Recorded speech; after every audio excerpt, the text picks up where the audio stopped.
लहराए।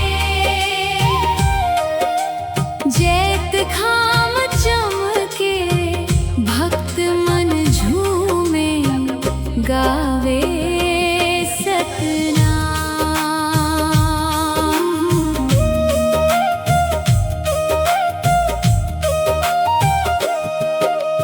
पहली आरती गिरोधपुरी धाम के हो,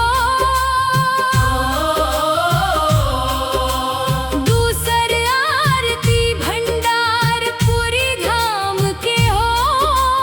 लेके आरती खड़े हन तोर द्वार, ले ले साहिब आरती गरीब के हो।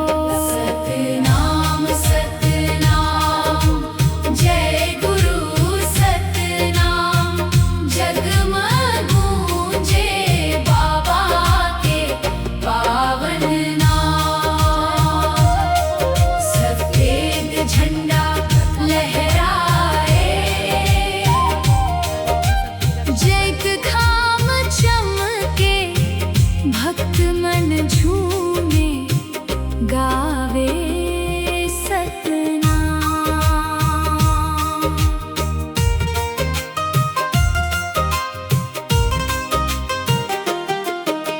सोमवार के बिहान होगे आरती के बेला, दीप जलावन आईन संगवारी मेला।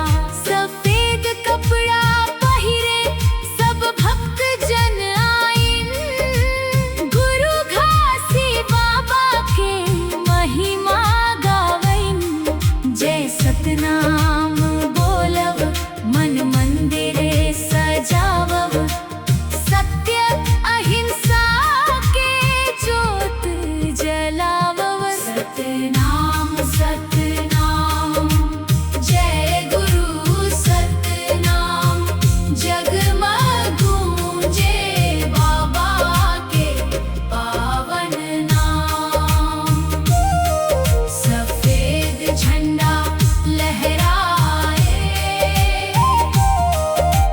जैत खाम चमके भक्त मन झूमे, गावे सतनाम।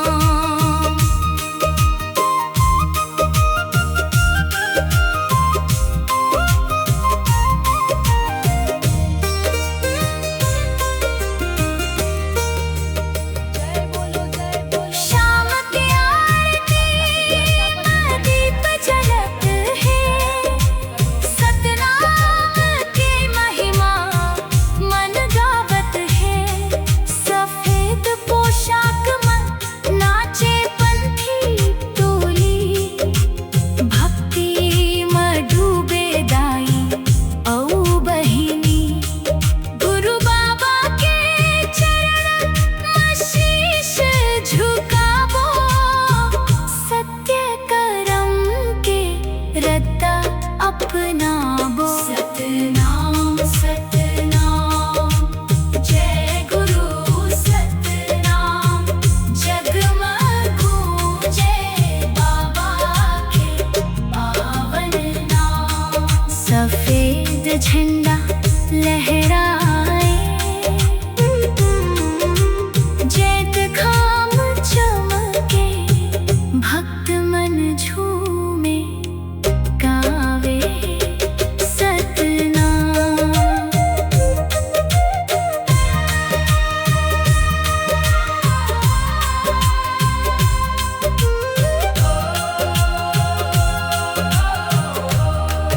गिरोधपुरी धाम के